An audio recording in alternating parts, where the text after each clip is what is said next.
मैं बहुत खूबसूरत थी और जब मैं जवानी की दहलीज पर पहुंची तो डैडी मुझे अपने कमरे में सुलाने लगे और अचानक कुछ टाइम के बाद एक दिन जब मेरी तबीयत ख़राब हुई तो पता चला कि मैं प्रेग्नेंट हूँ। हालांकि मेरा तो कोई बॉयफ्रेंड भी नहीं था। आज सुबह से ही मैं बहुत जोश में थी क्योंकि आज दोपहर को मेरी ग्रेजुएशन का रिजल्ट आने वाला था। 12 बजते ही रिजल्ट आया। मैंने कॉमर्स से ग्रेजुएशन किया था और फाइनल ईयर में अपनी यूनिवर्सिटी में टॉप किया था। रिजल्ट आने के कुछ ही देर बाद मेरे घर के पास के स्कूल से मेरे पास कॉल आई। दरअसल उस स्कूल के प्रिंसिपल मेरे पिता के दोस्त हैं और उन्होंने काफ़ी वक्त पहले से कह रखा था कि जैसे ही तुम्हारा ग्रेजुएशन पूरा होगा मैं तुम्हें अपने स्कूल में पढ़ाने के लिए बुला लूँगा, क्योंकि वो जानते थे कि मैं एक मेहनती और होशियार लड़की हूँ जैसे कि उन्हें ज़रूरत थी। और कुछ दिन के बाद मैंने स्कूल ज्वाइन कर लिया। वैसे तो वो स्कूल लड़कियों का था और वहाँ पर 12वीं तक की लड़कियाँ पढ़ती थीं। सारा स्टाफ भी लड़कियों का था, लेकिन सिर्फ मैथ्स के लिए एक सर आते थे। देखने में तो ढंग के लगते थे, लेकिन दूसरी लड़कियों से मुझे पता चला कि उनकी हरकतें बहुत ही छिचोरी हैं। कुछ ही दिन में उनकी हरकतें मेरे साथ भी होने लगीं। आते जाते वो मुझे घूर घूर कर देखने लगते। ऐसा लगता कि आंखों से ही मेरा एक्सरे कर लेंगे। उनकी गहरी और गंदी नज़रें मुझे बहुत ज़्यादा बुरी लगती थीं, लेकिन मैं यहाँ नई थी और क्योंकि ये स्कूल मेरे पापा के दोस्त का था इसलिए मैं नहीं चाहती थी कि कोई भी बात मेरे पापा तक पहुँचे। लेकिन आज सुबह से मुझे वैसे ही चिढ़ हो रही थी कि अचानक जब छुट्टी के टाइम में क्लास से बाहर निकली तब वो मैथ्स वाले सर मुझे गेट पर मिल गए और मुझसे कहने लगे कि मिस रिया, आइए मैं आपको घर तक छोड़ देता हूँ। उनकी ये बात सुनकर मेरा दिमाग फिर गया और मैंने सोच लिया कि आज मैं इनकी तबीयत ठीक कर दूंगी। मैंने उन्हें बहुत खरी खोटी सुनाई। तब तक वहाँ बाकी टीचर्स की भी भीड़ लग गई और सामने से प्रिंसिपल सर भी आ गए। उन्होंने वहाँ भीड़ लगी देखी तो मामले की गंभीरता को समझा और मुझसे पूछा कि रिया बेटा क्या हुआ है। मैंने सारी बात प्रिंसिपल सर को बता दी, जिसे सुनकर उन्होंने उसी वक्त उन मैथ्स वाले टीचर को जॉब से निकाल दिया।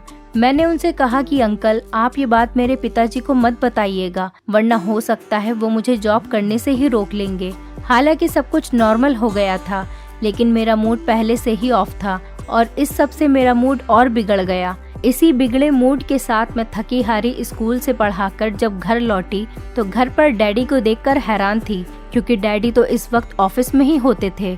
आज इतनी दोपहर में घर कैसे चले आए? गर्मी और पसीने की वजह से मेरी हालत बहुत खराब थी। डैडी ने मुझे गहरी नजरों से देखा, जैसे कि वो मेरे अंदर कुछ जानना चाहते हों। वो मुझे देखते ही बहुत अजीब लफ्जों में पूछने लगे कि रिया, तुम्हें स्कूल से आने में इतनी देर क्यों हो गई? डैडी की बातों से मैं हैरान परेशान उनके सामने बैठ गई और उन्हें बताने लगी कि दरअसल आज स्कूल में बच्चों के असाइनमेंट जमा होने थे, जिस वजह से मुझे घर आने में देर हो गई। डैडी ने सर से पांव तक मेरी तरफ देखा और कहने लगे, बस इतनी सी बात है? मुझे उनका ये पूछने का तरीका अच्छा नहीं लग रहा था, पर ये कोई नई बात नहीं थी, ये तो रोज का ही था। काफी सालों से मैं उनके इस रवैये से बहुत परेशान थी। डैडी को मेरी बातों पर बहुत ही कम यकीन होता था। वो इस तरह सवाल करते हैं जैसे कि मैं उनसे कुछ छुपा रही हूँ। मैंने कहा, हाँ डैडी, बस इतनी सी ही बात है, आखिर क्या बात हो सकती है? वैसे भी महेश मेरे ही साथ होता है, आप चाहें तो उससे भी पूछ सकते हैं।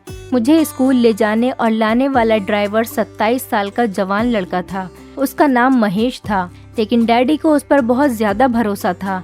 इससे पहले उसके पिताजी हमारे घर पर नौकरी करते थे। वो लोग बहुत शरीफ लोग थे। जब से मैंने स्कूल आना जाना शुरू किया था, महेश ही मुझे ले जाने और ले आने की जिम्मेदारी उठा रहा था। इतना यकीन दिलाने के बाद डैडी को किसी तरह मेरी बातों पर भरोसा हुआ। फिर उन्होंने कहा, ठीक है, कमरे में जाओ और फ्रेश हो जाओ, फिर साथ बैठकर खाना खाते हैं। मुझे अपने डैडी का ये अंदाज बिल्कुल भी समझ में नहीं आ रहा था। कहने को तो वो मेरे बाप हैं, पर प्यार करना तो बहुत दूर की बात है। वो मेरे साथ हमेशा सख्ती से ही पेश आते थे। मेरी हर छोटी से छोटी हरकत पर उनकी नजर होती थी। रात में वो कई बार मेरे कमरे के चक्कर लगाते थे। पता नहीं क्यों डैडी को मुझ पर भरोसा ही नहीं था। जब मेरा गुस्सा थोड़ा ठंडा हुआ तो मैं फ्रेश होकर बाहर खाना खाने डाइनिंग टेबल पर आकर बैठ गई। डैडी बार बार मेरी तरफ देख रहे थे, जैसे वो कुछ मुझसे जानना चाहते हैं, वो मुझसे कुछ कहना चाहते हैं। मैंने कई बार उनसे पूछा कि आखिर बात क्या है डैडी, पर उन्होंने मेरी बातों का कोई जवाब नहीं दिया। जब से माँ इस दुनिया से गई थी, डैडी ने ही मुझे पाल पोस कर बड़ा किया था। डैडी मेरी हर छोटी बड़ी जरूरत का ध्यान रखते थे। माँ की मौत के वक्त मेरी उम्र लगभग 8 साल की थी, पर अब मेरी उम्र 18 साल हो गई थी। डैडी हर वक्त मेरे साथ सख्ती से ही पेश आते थे। उनकी इसी वजह से मैं अपने ही घर में घुटन महसूस करती। इसीलिए ग्रेजुएशन पूरा होने के बाद मैंने एक प्राइवेट स्कूल में अध्यापक के तौर पर नौकरी ज्वाइन कर ली। स्कूल में मेरी एक कलीग थी माधवी, जो मेरे दिल के बहुत करीब थी। माधवी मेरी बहुत अच्छी दोस्त बन चुकी थी। कई बार मैं माधवी के घर चली जाती। माधवी का एक भाई था गौरव। जब मैं माधवी के घर जाती, गौरव भी हम लोगों से बातें करने लगता। कभी कभी गौरव माधवी को स्कूल छोड़ने आता। गौरव की बातों से लगता था कि वो मुझे पसंद करता है। वो एक अच्छा लड़का था, लेकिन डैडी के खौफ से मैं कोशिश करती कि मैं उससे दूर ही रहूं।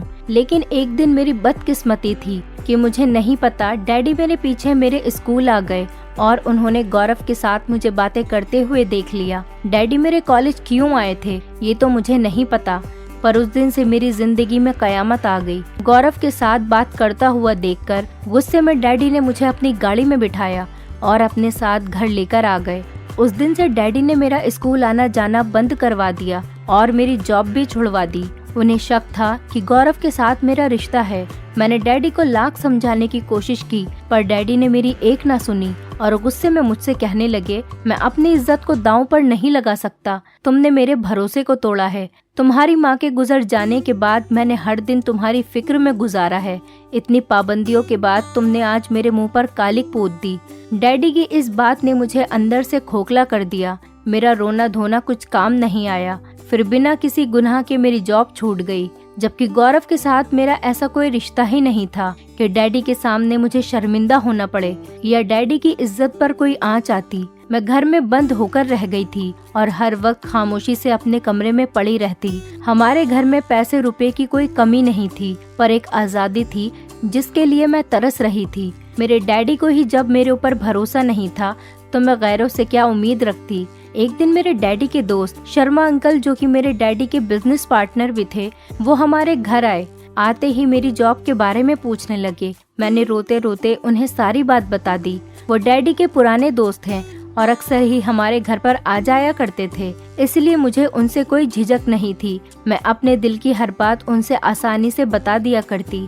शर्मा अंकल को जब मेरी जॉब के बारे में पता चला, तो उन्होंने समझाते हुए मुझसे कहा, तुम फिक्र मत करो, तुम्हारे डैडी से मैं बात करूंगा, तुम्हारी जॉब फिर से शुरू हो जाएगी। शर्मा अंकल की बातें सुनकर मुझे थोड़ी तसल्ली हुई, क्योंकि डैडी शर्मा अंकल की हर बात मानते थे। शर्मा अंकल किसी दिन पापा से ये बात कहते, इससे पहले ही मेरी जिंदगी में एक नया मोड़ आ गया। एक दिन रात के वक्त मैं गहरी नींद में सोई हुई थी कि डैडी अचानक मेरे कमरे में आ गए। तभी मेरे मोबाइल की घंटी बज रही थी। डैडी ने मेरे मोबाइल को उठाया तो फोन पर गौरव था। उसने मुझसे ये पूछने के लिए फोन किया था कि उसे पता चला है कि उसकी जॉब मेरी वजह से बंद हो गई। ये बात मेरी दोस्त माधवी ने उसे अभी अभी बताई तो उसे बुरा लगा और उसने फोन कर दिया, लेकिन डैडी ने उस फोन का भी गलत मतलब निकाल लिया। उन्हें लगा कि मेरा गौरव के साथ वाकई में कोई गहरा रिश्ता है। डैडी ने मेरा मोबाइल फोन छीन लिया और मुझे कमरे से बाहर निकलने तक के लिए मना कर दिया। ये सब होने के बाद मैं सारा वक्त कमरे में बंद रहती। कभी कभार शर्मा अंकल आते तो मुझसे मिलने मेरे कमरे में ही आ जाते। वो मुझे समझाते हुए कहते, बस कुछ दिन और इंतजार कर लो, मैं तुम्हारे डैडी को तुम्हारी जॉब के लिए मना लूंगा। अभी इन सभी बातों को 2 दिन ही गुजरे थे। एक दिन डैडी मेरे कमरे में आए और मुझसे कहने लगे, आज के बाद तुम मेरे कमरे में सोया करोगी। मैं जवान लड़की थी और मेरे लिए डैडी के साथ सोना बहुत शर्म की बात थी। मैंने डैडी से कहा, मैं अपने कमरे में ही ठीक हूँ। मेरी ये बात सुनकर डैडी ने उस समय कहा, क्यों, रात के वक्त कमरे में मिलने तुमसे कोई आता है क्या? डैडी की इस तरह की बातें सुनकर मेरी आंखों में आंसू आ गए और मैं रोने लगी। मैंने उनसे कहा कि एक बार तो अपनी बेटी पर यकीन करें। डैडी ने कहा, जितना भरोसा करना था मैंने कर लिया, पर आज के बाद तुम मेरे कमरे में ही सोया करोगी। उस दिन के बाद से डैडी ने अपने कमरे में मुझे सुलाना शुरू कर दिया। डैडी के कमरे में सोते समय मैं सारी रात जागते हुए गुजार देती। रात भर जागने की वजह से जब मैं अपने कमरे में जाती तो पूरा दिन सोते हुए गुजारती। सब कुछ ऐसे ही चलता रहा और 3 महीने गुजर गए कि अचानक मेरी तबीयत बहुत खराब होने लगी। ऐसा लगता था कि मेरा सर भारी हो रहा है और मुझे चक्कर आ रहे हैं। डैडी ने जैसे ही मेरी बिगड़ी तबीयत को देखा तो डैडी को यकीन हो गया कि मैं प्रेग्नेंट हूँ। मेरी ये हालत देखकर डैडी ने उस समय मुझसे कहा, देखा तुम्हारे गलत काम करने का नतीजा हमारे सामने आ ही गया। जिस बात का मुझे डर था वही हुआ। हमारे खानदान की इज्जत को तुमने मिट्टी में मिला दिया। अब हम कहीं मुंह दिखाने के काबिल नहीं रहे। डैडी की ये बातें सुनकर मेरे सिर पर आसमान गिर गया। डैडी बदनामी के डर से ना तो मुझे अस्पताल ले जाना चाहते थे और ना ही मेरी किसी भी बात पर यकीन कर रहे थे। डैडी ने तुरंत फोन करके शर्मा अंकल को घर पर बुला लिया और उन्हें भी ये खबर इस तरह सुनाई कि शर्म के मारे में पानी पानी हो गई। शर्मा अंकल भी ये खबर सुनकर बहुत परेशान हो गए और उन्होंने मेरी तरफ देखते हुए कहा, रिया, पहले मुझे लगता था कि तुम्हारे बाप को गलत फहमी है, पर तुमने तो इनकी इज्जत मिट्टी में मिलाकर रख दी। एक बार भी अपने बाप के बारे में नहीं सोचा तुमने। शर्मा अंकल ने मेरे डैडी को एक मशवरा दिया कि अगर तुम्हें लगता है कि तुम्हारी बेटी ने वाकई में गलत काम किया है तो तुम रातों रात इसकी शादी करवा दो, ताकि इस बच्चे को पिता का नाम मिल जाए और ये बात छुपी रह जाए और इस तरह तुम बदनामी से भी बच जाओगे। मुझे शर्मा अंकल से इस तरह की उम्मीद नहीं थी। मुझे लगता था कि शायद वो मेरी बातों को समझेंगे। डैडी और शर्मा अंकल अभी भी यही सब बातें कर रहे थे। तभी महेश उन दोनों के लिए चाय बनाकर ले आया। महेश को सामने देखते ही पापा ने अचानक से उससे पूछ लिया कि तुम रिया से शादी करोगे। डैडी की ये बात सुनकर मैं सदमे में आ गई कि डैडी कैसे मेरी शादी एक नौकर से करवा सकते हैं, जबकि मैंने कोई गुनाह भी नहीं किया था और ना ही मैं प्रेग्नेंट हूँ। महेश ने मेरी तरफ देखकर हकलाते हुए कहा, साहब आप ये कैसी बातें कर रहे हैं? मैं रिया मैम साहब से कैसे शादी कर सकता हूँ? डैडी ने महेश को समझाते हुए कहा कि अगर वो उससे शादी करेगा तो वो उसकी पूरी जिंदगी बदल देंगे, बल्कि उसके माँ बाप की सारी जरूरतें भी पूरी करेंगे। डैडी के इतना समझाने के बाद महेश मुझसे शादी करने को तैयार हो गया और अगले 1-2 दिन के अंदर ही मेरी शादी महेश से करवा दी गई। मैं चाहकर भी शादी को मना नहीं कर पाई और ना चाहते हुए भी महेश से शादी कर ली। डैडी ने महेश को गिफ्ट में एक फ्लैट भी दिया। शादी होने के बाद महेश मुझे उसी फ्लैट में लेकर आया। महेश को मैंने अपना पति होने का हक तक नहीं दिया था और मैं और महेश अलग अलग कमरे में ही सोते थे। मैं उससे जरूरत के हिसाब से बात करती और अपने कमरे में ही बंद रहती। महेश को मुझसे कोई शिकायत नहीं थी और वो हर वक्त मुझे खुश रखने की कोशिश में लगा रहता था। अभी हमारी शादी को 2 महीने ही हुए थे कि धीरे धीरे मेरी तबीयत खराब होने लगी और मेरा पेट बताने लगा कि मैं पेट से हूँ। लेकिन मुझे अभी तक यकीन नहीं हो रहा था कि मैं प्रेग्नेंट हूँ, क्योंकि मेरी नज़र में तो मैंने कुछ गलत काम किया ही नहीं था, तो मैं प्रेग्नेंट कैसे हो जाऊंगी। लेकिन जब डॉक्टर को दिखाया गया तो पता चला कि मैं 5 महीने से प्रेग्नेंट हूँ। ये सब सुनकर मैं सुन रह गई कि आखिर ये बच्चा मेरे पेट में कैसे आया। घर आने के बाद महेश पहले से ज्यादा मेरा ख्याल रखने लगा। महेश मुझे हर वक्त खुश रखने की कोशिश करता। उसका इस तरह प्यार देखकर शायद धीरे धीरे मुझे भी उससे प्यार हो गया था, क्योंकि पहली बार मैंने जिंदगी में ऐसे शख्स को देखा था जो मेरी हर बात मानता और बिना किसी मतलब के मेरे आगे पीछे लगा रहता। महेश ने कभी भी मेरे बच्चे के बारे में मुझसे कोई सवाल नहीं किया था। मुझे वो बहुत ही निस्वार्थ और नेक दिल का इंसान लग रहा था। जब से मुझे पता चला कि मैं 5 महीने से पेट से हूँ, तब से मेरे दिल में कहीं ना कहीं ये बात थी कि मेरे साथ जो कुछ भी हुआ है ये सब मेरे डैडी ने ही किया है। क्योंकि जब ये बच्चा मेरे पेट में आया, शादी से पहले के वो 3 महीने हर रात मैं अपने डैडी के कमरे में ही गुजारती थी। मेरे दिन कुछ ऐसी सोच विचार के साथ गुजर रहे थे। कुछ दिन बाद मेरा 9वां महीना पूरा हुआ और मेरे पेट में बहुत तेज दर्द होने लगा। मुझे जल्दी से अस्पताल ले जाया गया। अस्पताल जाने के बाद पता चला कि डिलीवरी का टाइम आ गया है। कुछ वक्त के इंतजार के बाद मैंने एक बेटे को जन्म दिया। डॉक्टर ने बच्चा दिखाने की कोशिश की तो मैंने अपना मुंह फेर लिया। मैं उस बच्चे को देखना भी नहीं चाहती थी, जिसकी वजह से मेरी पूरी जिंदगी बर्बाद हो गई थी। महेश ने जब देखा कि मैं उस बच्चे से नफरत करती हूँ तो उसने उस बच्चे को प्यार से गोद में ले लिया और वही उस बच्चे का ख्याल रखने लगा। अस्पताल से छुट्टी के बाद हम घर पर आ गए। महेश दिलो जान से मेरा और मेरे बच्चे का ख्याल कर रहा था। उसकी ये अपनायत देखकर मुझे बड़ी हैरत हुई और मैंने हैरत से उससे पूछा, महेश, कैसे तुम एक नाजायज बच्चे को इतने प्यार से अपना सकते हो, जबकि तुम इस बात से पूरी तरह वाकिफ हो कि ये बच्चा तुम्हारा नहीं है। मेरी बात सुनकर महेश कुछ देर के बाद खामोश हो गया और फिर कहने लगा, मैं आपसे बहुत प्यार करता हूँ। आपसे जुड़ी हर चीज मुझे बहुत प्यारी है। ये बच्चा आपने पैदा किया है, उससे मुझे उतना ही प्यार है जितना कि आपसे। मैं इसके लिए और आपके लिए कुछ भी कर सकता हूँ। उसके मुंह से अपने प्यार का इस तरह इजहार सुनकर मैं दंग रह गई। बच्चे को पैदा हुए महीना होने वाला था, लेकिन अब तक मैंने अपने बच्चे को गोद में नहीं लिया था। महेश बच्चे का दिन रात ख्याल रखता था और मैं अपने कमरे में बंद होकर अपनी बदनसीबी पर आंसू बहा रही होती थी। मैं उस बच्चे को अपनाना ही नहीं चाहती थी। एक दिन मैं अपने कमरे में बैठी हुई रो रही थी कि महेश मेरे पास आया और मुझसे कहने लगा, रिया जी, मुझसे आपका ये दुख देखा नहीं जा रहा। क्या आप जानना चाहती हैं कि ये बच्चा किसका है? उसके मुंह से ये बात सुनकर मैंने हैरत भरे अंदाज में कहा, हाँ मुझे जानना है। मुझे जल्दी बताओ कि ये बच्चा किसका है। महेश ने कहा, मैं आपको सब कुछ सच सच बता दूंगा, पर इसके लिए आपको मुझसे एक वादा करना होगा। ये सच्चाई जानने के बाद आप इस बात को अपने दिल में ही दफन कर लेंगी और किसी को कुछ नहीं बताएंगी, क्योंकि ये बात किसी को भी पता चली कि बच्चा किसका है तो हमारे बच्चे के भविष्य पर बहुत बुरा असर पड़ेगा।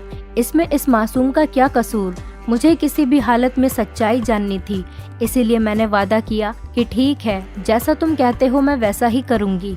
महेश के मुंह से सच्चाई जानने के बाद मेरे पैरों तले जमीन खिसक गई, क्योंकि इस बच्चे का बाप वो इंसान था जिस पर मैं खुद से भी ज्यादा भरोसा करती थी।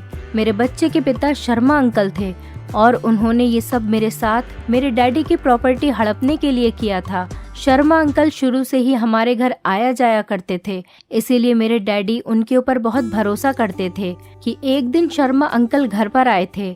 घर पर कोई नहीं था और शायद उस दिन आपके सर में बहुत तेज दर्द था और आपने मुझसे कॉफी बनाने को कहा था। तभी अचानक शर्मा अंकल घर पर आए और मुझे किचन में कॉफी बनाता हुआ देखकर पूछने लगे कि किसके लिए मैं कॉफी बना रहा हूँ। जब उन्हें पता चला कि मैं कॉफी रिया मैडम के लिए बना रहा हूँ तो उन्होंने किसी बहाने से मुझे जरूरी काम के लिए बाहर भेज दिया और कहने लगे कि तुम जाओ, रिया को कॉफी मैं दे दूंगा। महेश ने ये सब बातें मुझे बताई तो मुझे याद आया कि एक दिन शर्मा अंकल मेरे लिए कॉफी लेकर आए थे। मुझे क्या पता था कि पिता समान होने के बावजूद भी मेरे साथ वो ऐसा करेंगे। मैंने उनके हाथ से कॉफी लेकर पी ली थी और कॉफी पीते ही मुझे नींद आ गई थी। शायद उसमें नशे की कोई दवाई मिली हुई थी, जिस वजह से मैं फौरन ही बेहोश हो गई। महेश ने बताया कि उसे पता नहीं क्यों उसे कुछ अनहोनी का एहसास हो रहा था, इसीलिए काम निपटाकर वो जल्दी से घर आया। जब तक मैं आया तब तक शर्मा अंकल आपके कमरे से निकलते हुए अपने घर पर जा रहे थे। तब से मैं शर्मा अंकल और आपके डैडी की बातों पर ध्यान देने लगा। ज्यादातर शर्मा अंकल आपके बारे में आपके पापा को भड़काते थे। मैं चाहता तो ये सारी बातें आपसे और आपके डैडी को बता सकता था, लेकिन मुझे पता था कि मुझ जैसे नौकर की बातों पर कौन भरोसा करेगा। पर जब आपके डैड आपके साथ सख्ती से पेश आते तो मुझे बहुत बुरा लगता। रिया जी, भले ही मैं आपके घर का नौकर या ड्राइवर था, पर आपके साथ ऐसा होता हुआ देखकर मेरा दिल तड़प जाता था। बल्कि यूं कहूं कि आपकी परेशानी देखकर शायद मुझे आपसे प्यार हो गया था। और इसीलिए जब उस दिन आपके डैडी ने मुझसे शादी के लिए पूछा कि तुम रिया से शादी करोगे, तो मैं तैयार हो गया कि मुझे पूरा विश्वास था कि मैं आपको अपनाने के साथ साथ आपके बच्चे को भी अपना लूंगा, क्योंकि मैं आपसे दिल से प्यार करता हूँ। और इन सब में इस मासूम का क्या कसूर जो इसे सजा मिले। मैं और महेश अभी यही बातें कर रहे थे कि मेरा बेटा जो गहरी नींद में सोया हुआ था, उसकी आंखें खुल गईं और वो रोने लगा। महेश ने जबरदस्ती बच्चे को मेरी गोद में डाल दिया तो ममता से मेरा भी दिल तड़प उठा और मैंने उसे सीने से लगा लिया और फूट फूट कर रोने लगी। मैंने महेश से कहा, महेश, जैसे मैंने तुमसे वादा किया था कि ये बात मैं किसी को नहीं बताऊंगी, वैसे ही तुम भी मुझसे एक वादा करो कि शर्मा की ये घिनौनी करतूत मेरे डैडी को बताओगे, ताकि उन्हें भी तो पता चले कि उनकी बेटी के साथ गलत करने वाला कौन था। और आज तक डैडी मेरे ऊपर शक करते आ रहे थे, उनको भी पता चले कि उनकी बेटी गलत नहीं थी, बल्कि उनका सबसे करीबी दोस्त गलत है, जिस पर वो खुद से भी ज्यादा भरोसा करते हैं। महेश ने कहा, पर ये बात आपके डैडी ने अगर किसी को बता दी तो? मैंने महेश से कहा, डैडी ये बात किसी को नहीं बताएंगे, मैं डैडी को समझा लूंगी। मैं इसीलिए बताना चाहती हूँ कि उन्हें भी सच्चाई का पता चले। महेश ने उसी वक्त फ़ोन करके डैडी को घर बुला लिया और सारी सच्चाई उन्हें बता दी। डैडी को जब ये पता चला तो वो मेरे सामने हाथ जोड़कर फूट फूट कर रोने लगे और कहने लगे, रिया बेटा, मुझे माफ़ कर दो। मैंने अपनी बेटी पर भरोसा ना करके बहुत गलत किया और अगर इस बच्चे की बात ना होती तो मैं अभी इसी वक्त शर्मा को जेल भिजवा देता।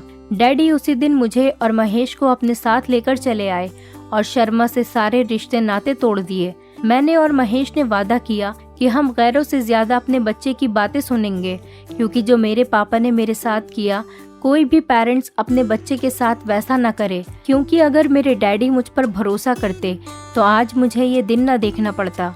दोस्तों, उम्मीद करती हूँ आपको हमारी कहानी पसंद आई होगी। कहानी पसंद आई है तो वीडियो को लाइक करें, चैनल पर नए हैं तो चैनल को सब्सक्राइब करें और हाँ, नोटिफिकेशन बेल को जरूर दबाएं ताकि अगली अपडेट सबसे पहले आपको मिले। जब भी मेरी शादी होती तो शादी की रात ही मेरे पिताजी मेरे पति को 50 लाख रुपए देकर कहते, मेरी बेटी को तलाक दे दो। मैं अब तक कई तलाकें ले चुकी थी, मगर हमेशा पिताजी मेरी ज़बरदस्ती शादी कराकर तलाक दिलवा देते और वजह कुछ भी नहीं बताते। लेकिन माँ मुझे उसी रात मीठा शरबत देती, जिसको पीते ही मैं सो जाती थी और सुबह जब आँख खुलती तो हर कोई मुझे अजीब सी नज़रों से देखता। इस बार मैंने सोच लिया था कि मैं शरबत पीने का नाटक करूँगी। जैसे ही मैं सोने का नाटक करने लगी तो मेरे पाँव तले से ज़मीन निकल गई, क्योंकि मेरा पति मेरे रूबरू बैठा मुझे बड़े गौर से देख रहा था, जबकि मैं शादी की स्टेज पर दुल्हन बनी बैठी खुद में ही सिमटी चली जा रही थी। मैं इंतज़ार कर रही थी कि वो मेरी खूबसूरती में तारीफ़ों के पुल बांधे, मगर उसे यूँ बैठे बैठे जब बड़ी देर हो गई तो मैंने अपना घूंघट उठाकर देखा तो मैं बोल पड़ी कि क्या बात है, आप मुझे इस तरीके से घूर घूर कर क्यों देख रहे हो। रवि की नज़रें अभी भी मेरे चेहरे पर जमी हुई थीं। वो कहने लगा कि तुम बेहद हसीन हो श्वेता। 2 महीने पहले हमारी मंगनी हुई थी। तुमसे पहले भी मेरी माँ मेरे लिए कई लड़कियों के रिश्ते लेकर जा चुकी थी, मगर मुझे कोई भी लड़की पसंद नहीं आती थी। जब मैंने तुम्हारा फोटो देखा तो एक पल के लिए वो लम्हा थम सा गया था। मुझे तो समझ ही नहीं आता कि कोई इतना खूबसूरत कैसे हो सकता है। रवि मेरी तारीफ करने लगा तो मेरी जान में जान आई। मैं अब मुस्कुराते हुए उसकी बातें सुनने लगी। मुझे उसकी बातें सुनना उस वक्त बहुत अच्छा लग रहा था। वो बोलता चला जा रहा था और मैं सुकून से उसकी बातें सुनती जा रही थी। श्वेता, मैंने माँ से कहा कि मुझे ये लड़की दिलो जान से पसंद है। माँ ने भी भगवान का शुक्र किया कि चलो अब मेरे बेटे का घर बस जाएगा। मैं अपने माँ बाप का इकलौता बेटा हूँ, इसीलिए उनको मेरी शादी की बहुत जल्दी थी। मैंने भी कहा कि चट मंगनी और पट बिया कर दो और मैं ज़्यादा इंतज़ार नहीं कर सकता। और मेरी माँ ने मेरी बात मान ली और अब देखो ना कि तुम मेरी दुल्हन बनी सेज पर बैठी हो मेरे सामने। और पिछले 2 महीने मुझसे बिल्कुल भी नहीं कट रहे थे। मैंने एक एक दिन गिन गिन के गुजारा था। तुमसे फ़ोन पर बात करता था तो जी चाहता था कि तुम्हें अपने पास ले आऊं। श्वेता, आज मेरे दिल की तमाम ख्वाहिश पूरी हो चुकी हैं, मगर अफसोस तो इस बात का है कि मैं तुम्हें हासिल करने की कोशिश भी ढंग से नहीं कर सका और अब जुदा होने का वक्त भी आ गया है। रवि की आखिरी बातें सुनकर मैं चौंक सी गई। मैं बोली, रवि, आप ये क्या कह रहे हो? भगवान न करे कि हम कभी अलग हों। रवि ने अफसोस से मुझे देखा था। फिर वो बोला, मैं जब से कमरे में आया था इसी बात को सोच रहा हूँ कि तुम ज्यादा अहम हो या फिर 50 लाख। मेरे दिल ने तुम्हारा नाम लिया है, मगर दिमाग कहता है कि 50 लाख कोई छोटी रकम नहीं है। अगर मैं सारी जिंदगी भी कमाता रहूँगा तो भी 50 लाख इकट्ठा नहीं कर पाऊँगा। मैं हैरत से बोली, कौन से 50 लाख और कहाँ से आए? तो इस पर रवि कहने लगा, तुम्हारे पिताजी ने विदाई के वक्त मुझे दिए थे कि तुम जिस तरह मेरी बेटी को विदा करके ले जा रहे हो, अगर उसी तरह उसे तलाक देकर मेरे घर वापस छोड़ जाओगे तो मैं तुम्हें पूरे 50 लाख रुपए दूंगा। मुझे रवि की बात सुनकर बहुत गुस्सा आ गया था। मैं बोली, आपका दिमाग तो ठीक है ना? मेरे पिताजी मेरी शादी के लिए किस कदर फिक्रमंद थे ये आप नहीं जानते। उन्होंने बड़ी छानबीन कर मेरा रिश्ता तय किया था, क्योंकि पिताजी कहते थे कि श्वेता, ये शादी उम्र भर का बंधन होता है, इसलिए मैं बहुत सोच समझकर तुम्हारी शादी करूंगा। अब ऐसा कैसे हो सकता है कि मेरे ही पिताजी मेरी तलाक दिलवाना चाहते हैं। आप यकीनन मेरे साथ कोई भद्दा मजाक कर रहे हैं, मगर मैं आपको साफ साफ बता दूं, मुझे इस किस्म का मजाक बिल्कुल भी पसंद नहीं। ये बात सच है कि मैं आपसे बहुत प्यार करती हूँ, मगर इस मजाक की वजह से अगर मैं आपसे रूठ गई ना तो कभी नहीं मानूंगी। रवि बोला, प्यारी श्वेता, तुम मुझे माफ़ कर देना, मगर मैं बहुत मजबूर हो चुका हूँ, इसीलिए मैं अपने पूरे होशो हवास में तुम्हें तलाक देता हूँ। रवि ने एक ही सांस में सब कुछ कहकर मुझे खुद से अलग कर दिया, जबकि मैं उससे मिन्नतें करने लगी थी।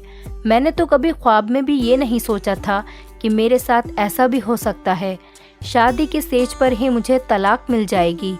मेरी आंखों से आंसू बहने लगे तो रवि बोला, बस बस, अभी रोने का वक्त नहीं है यार।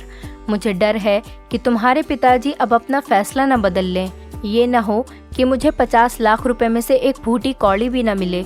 चलो जल्दी जल्दी उठो, मैं तुम्हें तुम्हारे घर छोड़ कर आता हूँ। मुझसे हिला भी नहीं जा रहा था, मगर रवि ने मेरा हाथ पकड़ लिया और मुझे घसीटते हुए अपने साथ बाहर ले आया और गाड़ी में बैठाकर मेरे घर के दरवाजे तक ले आया। रवि ने बैल बजाई तो दरवाज़ा पिताजी ने ही खोला था। पिताजी की तरफ देखकर रवि बोला, ये ले अंकल, आपकी अमानत, अब मुझे मेरी रकम दे दें ताकि मैं यहाँ से चला जाऊँ। मेरी आंखों के सामने मेरे पिताजी ने रवि को नोटों से भरा हुआ एक बैग दे दिया था। रवि वापस चला गया तो पिताजी मेरा हाथ थामकर मुझे घर के अंदर ले आए थे। उन्होंने मुझे सोफे पर बैठाया और मेरा हाथ थामकर कहने लगे कि भगवान का लाख लाख शुक्र है, उसने तुम्हारी जिंदगी तबाह होने से बचा ली। मैं अब फूट फूट कर रोने लगी थी। मैं बोली, पिताजी मुझे बताइए, ये आपने मेरे साथ क्या किया है? आपने मुझे रुस्वा क्यों कर दिया? मैंने तो सुना था कि पिता अपनी बेटियों के घर बसाने की खातिर बहुत कुछ कर जाते हैं, मगर आपने तो मेरे पति को 50 लाख रुपए देकर मेरी तलाक करवा दी।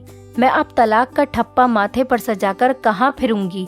रोते रोते मेरी हिचकियाँ बंद गई थी। इतनी देर में माँ मेरे लिए मीठा शरबत बनाकर ले आई और मुझसे कहने लगी, मेरी बेटी ये शरबत पी लो। माँ की बात सुनकर मैं चीख पड़ी थी। मैं बोली, माँ मेरा घर उजड़ गया है, मैं शादी की पहली रात ही तलाक लेकर घर वापस आ चुकी हूँ। इस सब के पीछे कोई और नहीं बल्कि मेरा खुद का सगा बाप है। ऐसे में आप मुझे दिलासा देने के बजाय, अपने पति का गिरेबान पकड़ने के बजाय मेरे लिए मीठा शरबत ले आई हैं। मुझे बताइए, क्या यहाँ पर कोई मजाक हो रहा है? माँ ने मेरे दोनों हाथ थाम लिए थे, जबकि पिताजी बोले कि श्वेता, जब तुम्हारे फेरे रवि के साथ हो चुके थे, उस वक्त एक रिश्तेदार ने मेरे कान में आकर मुझे बताया था कि रवि और उसके घरवाले फ्रॉड हैं। रवि तुमसे पहले भी कई लड़कियों से शादी कर चुका है। ये सब सुनकर तो मैं हैरत में पड़ गया था, मगर मैंने सोचा कि शायद ये झूठी खबर हो, इसीलिए मैंने अपने जरिए से पता लगाया तो मुझे मालूम हुआ कि रवि सच में अच्छा लड़का नहीं है जो तुम्हारी जिंदगी बर्बाद कर देता। तुम मेरी इकलौती बेटी हो, खुद ही बताओ, मैं तुम्हारी जिंदगी तबाह होते हुए कैसे देख सकता था? मैं गुस्से से बोल पड़ी, पिताजी पहले आपके जरिए कहाँ मरे हुए थे? आपने पहले इस बात की जांच पड़ताल क्यों नहीं कराई? मंगनी टूट जाती तो भी मुझे इतना दुख नहीं होता। अब तो मैं शादी के बाद तलाक लेकर आई हूँ, अपनी सहेलियों को क्या मुंह दिखाऊंगी मैं? लोग तो मेरा मजाक उड़ाएंगे ना। पिताजी बोले, लोगों की खातिर मैं तुम्हारी जिंदगी खराब होने देता क्या? नामुमकिन है। हमारी बातों से घर में शोर हो रहा था और वो सुनकर घर के मेहमान बरामदे में आ गए। वो तो ये नज़ारा देखकर हैरान रह गए थे। माँ ने जल्दी से मुझे वो मीठा शरबत पिला दिया। अब मेरी आंखों के सामने अंधेरा छाने लगा था, मेरा दिमाग सुन्न होने लगा था, हर तरफ खामोशी छाने लगी थी। देखते ही देखते मैं बहुत गहरी नींद में सो चुकी थी। अगले दिन दोपहर के वक्त जब मेरी आंख खुली, मैं अपने बेड पर लेटी हुई थी। मुझे बहुत अजीब सा महसूस हो रहा था। मेरा दिमाग इधर उधर के माहौल को पहचानने में गलती कर रहा था। मैं यही सोच रही थी कि मैं यहाँ पर क्या कर रही हूँ। फिर मेरे दिमाग में रात वाला मंजर घूमने लगा था और मुझे तो तलाक हो गई है। ये बात सोचते ही मेरा दिल डूब सा गया था। मैं जल्दी से उठ बैठी और भागती हुई बाहर बरामदे में आ गई। सब मेहमान वापस जाने की तैयारियों में मसरूफ थे, लेकिन जैसे ही उनकी नज़र मुझ पर पड़ी तो वो मुझे अजीब सी नज़रों से देखने लगे। मेहमानों की नज़रों में मेरे लिए गुस्सा नहीं था, और ना ही ताने थे। कुछ ऐसा था जिसे मैं महसूस नहीं कर पा रही थी। माँ ने मुझे देखा तो मेरा हाथ पकड़कर मुझे अपने साथ कमरे में ले गई।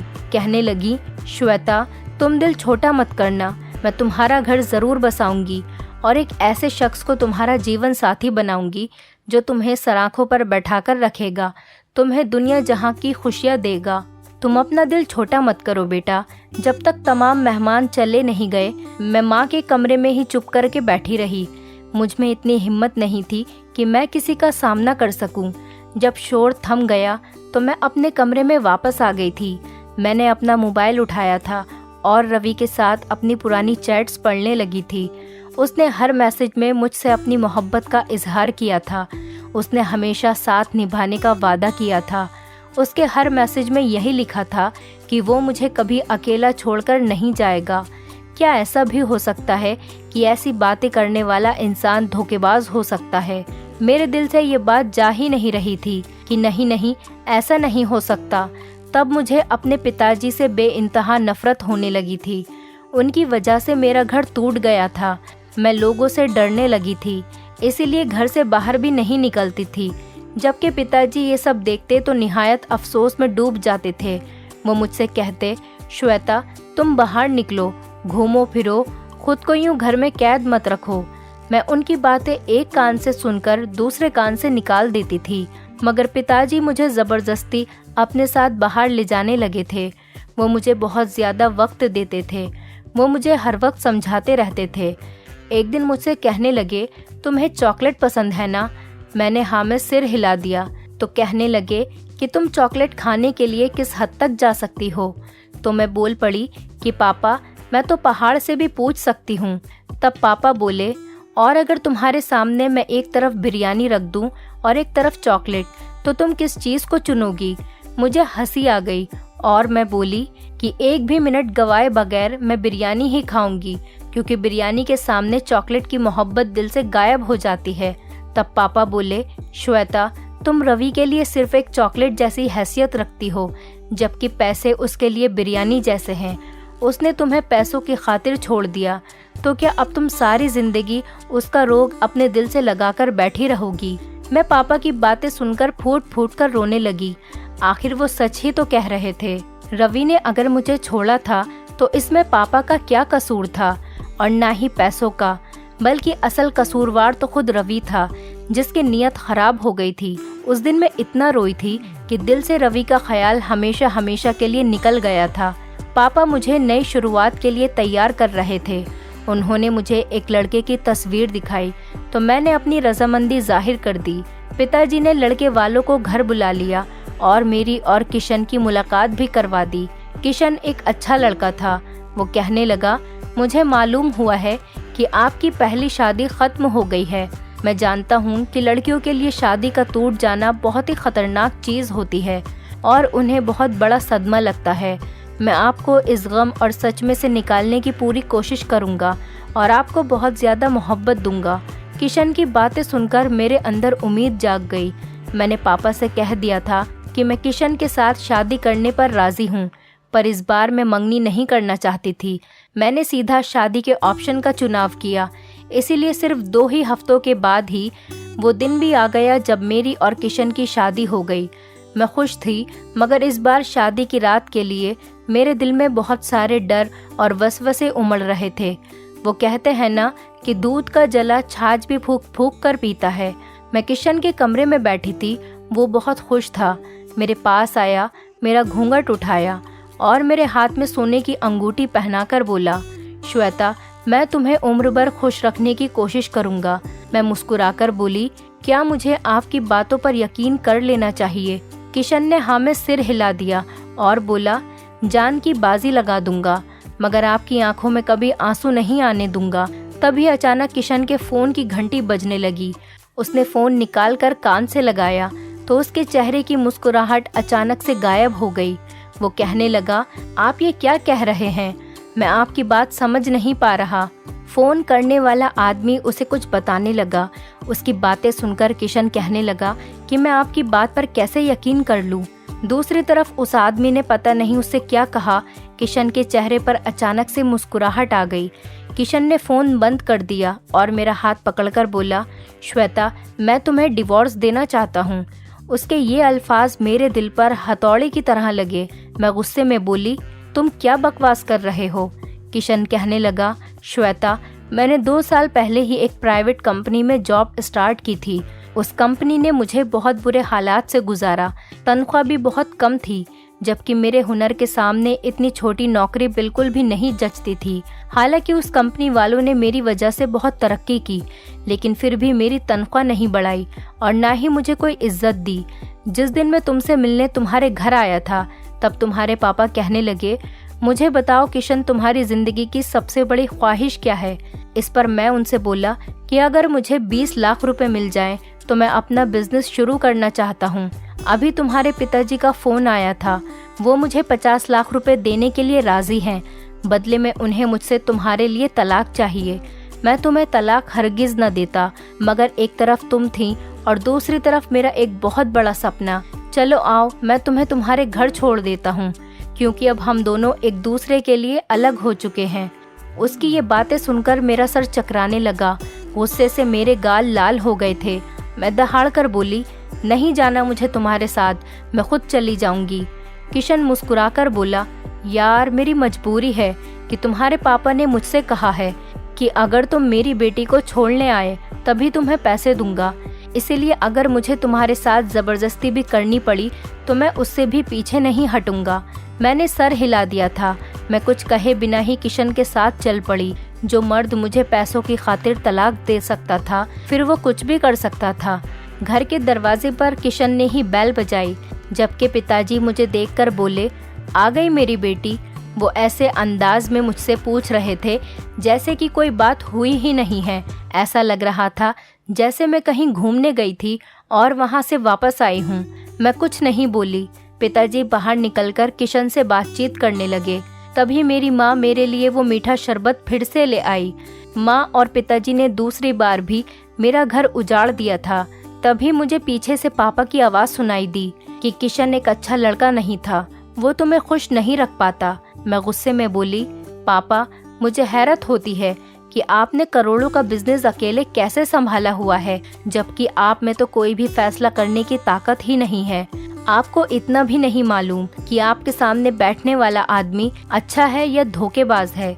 आपको अगर किशन पर शक था तो आपने उससे मेरी शादी कराई ही क्यों? मेरी दहाड़ से मेरी माँ हिल गई और कहने लगी, बेटा, ये शरबत पी लो, इससे तुम्हें सुकून मिल जाएगा। मैंने ना में सिर हिला दिया, मगर माँ ने जबरदस्ती ही मुझे शरबत पिला दिया और शरबत पीते ही मुझे सुकून मिल गया। मुझे नींद आ गई। अगले दिन मैं बहुत देर से उठी थी। दिन निकल आया था। मैं सोकर उठी तो मेरे घर के नौकर मुझे बहुत हैरत से देख रहे थे। मुझे समझ नहीं आता था कि ये सब क्या हो रहा है। अब मैंने खुद को अपने कमरे के अंदर बंद कर लिया था।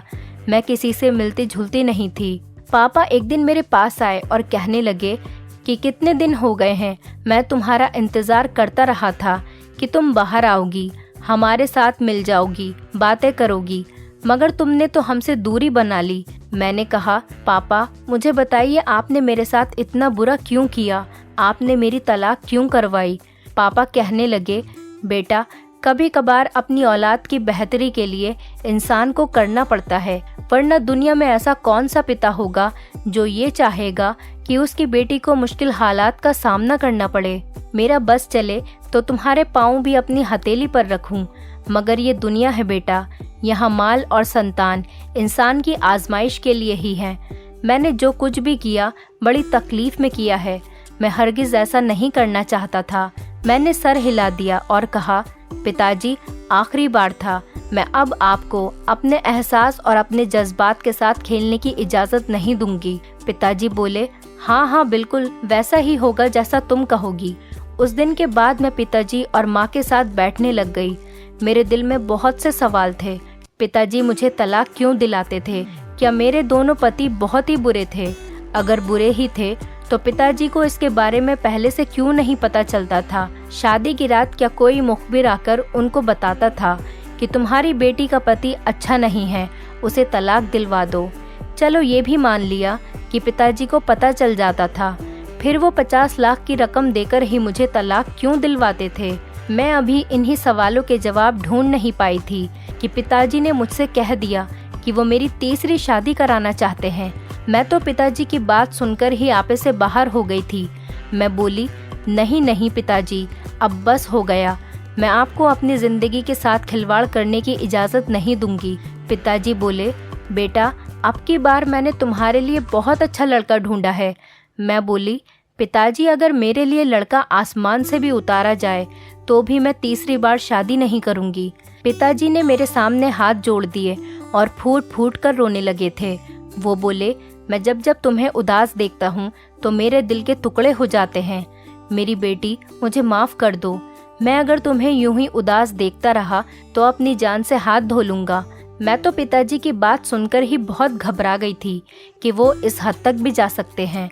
मैं बोली, पिताजी, आप मुझे मजबूर न करें। पिताजी के आंसू थमने का नाम ही नहीं ले रहे थे, इसलिए मैंने उनकी बात मान ली थी। मैं तीसरी शादी के लिए तैयार हो चुकी थी, मगर इस बार ना तो मेरा दिल और ना ही मेरा दिमाग इस बात की इजाज़त दे रहा था कि मुझे तीसरी शादी करनी चाहिए। बस एक मजबूरी थी जो मुझे निभानी पड़ रही थी। मेरी तीसरी शादी की रात भी मेरी दूसरी दोनों शादियों की तरह ही गुजरी थी। मेरे तीसरे पति ने भी मेरे बाप के कहने में आकर मुझे तलाक दे दी थी। मैं गम और गुस्से से पागल हो गई थी। मुझे समझ नहीं आता था कि क्या करूं और क्या ना करूं। दिल चाहता था कि पूरी दुनिया को आग लगा दूं और अपने बाप के घर से भाग जाऊं। मेरा तीसरा पति भी मुझे मेरे पिताजी के घर छोड़कर चला गया था। अब मुझे अपने पिताजी से नफरत हो गई थी। पिताजी अगर ये सब कर रहे थे तो माँ उन्हें क्यों नहीं रोकती थी और वो मेरे लिए मीठा शरबत लेकर हाजिर क्यों हो जाती थी। 1 महीना ही सुकून से गुजरा होगा कि पिताजी ने फिर से मेरी शादी की रट लगा ली। वो कहने लगे, मेरी प्यारी बेटी, मैं तुम्हारा घर बसाना चाहता हूँ। मैं गुस्से में बोली, मैं आपके मुंह से दोबारा ये अल्फाज नहीं सुनना चाहती। तो पिताजी कहने लगे, अगर मेरी बेटी का घर नहीं बस सकता तो मेरा घर भी क्यों बसे। मैं तुम्हारी माँ को तलाक देकर उसको खुद से अलग कर दूंगा। मैं पिताजी की तरफ बड़ी हैरत से देखने लगी। क्या ये उनकी मोहब्बत थी मेरे लिए या फिर वो मुझे ब्लैकमेल कर रहे थे? मगर क्यों और क्यों? अब मेरे होशो हवास पर सवार हो गया था। इसका जवाब मुझे चाहिए ही चाहिए था। इसीलिए मैं बोली, पिताजी ठीक है, मैं शादी करने के लिए तैयार हूँ। पिताजी ने मेरे लिए लड़का तो पहले ही ढूंढ रखा था, बस मेरी तरफ से इजाज़त मिलने की ही देर थी। मेरी शादी कर दी गई थी। मैंने लड़के की सिर्फ तस्वीर देखी थी। पिताजी कह रहे थे कि शादी से पहले एक बार मिल लो, मगर मैंने इनकार कर दिया था क्योंकि मैं जानती थी कि इस शादी का अंजाम भी तलाक पर ही होना था। खैर, तय किए गए मुहूर्त के अनुसार मेरी शादी हो गई और मैं अपने चौथे पति की सेज पर बैठी थी। सचिन मेरे पास आया तो कहने लगा, श्वेता, मैं ये नहीं पूछूंगा कि तुम्हारी 3 तलाक क्यों हुई हैं। मैंने तुम्हें दिलो जान से अपनी जिंदगी में शामिल कर लिया है। मैं मुस्कुराकर बोली, तुम फिक्र मत करो, तुम्हें थोड़ी ही देर में पता चल जाएगा कि मुझे 3 बार तलाक क्यों हुई थी। वो हैरत से मुझे देखता रहा और फिर हमारे कमरे के दरवाजे पर दस्तक हुई। तभी सचिन ने उठकर दरवाज़ा खोला। वो बाहर निकल गया था, जबकि मैं धड़कते दिल पर काबू पाकर उसका इंतज़ार कर रही थी कि ना जाने अब क्या होगा। तब सचिन कमरे में आया और कहने लगा, श्वेता, तुम्हारे पापा ने एक आदमी को भेजा था। वो कह रहा था कि मैं तुम्हें तलाक दे दूं तो वो मुझे 50 लाख रुपए देंगे, मगर मैं अपनी बीवी को अपनी इज्जत समझता हूँ और पैसों के लालच में तलाक नहीं दे सकता। ये बात मेरी गैरत के खिलाफ है।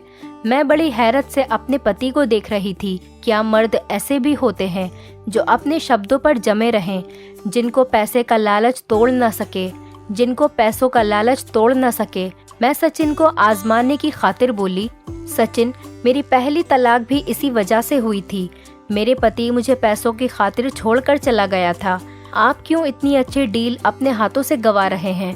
वो मुस्कुराकर बोला, जिंदगी में पैसा ही सब कुछ नहीं होता, पैसा तो हाथों का मेल होता है।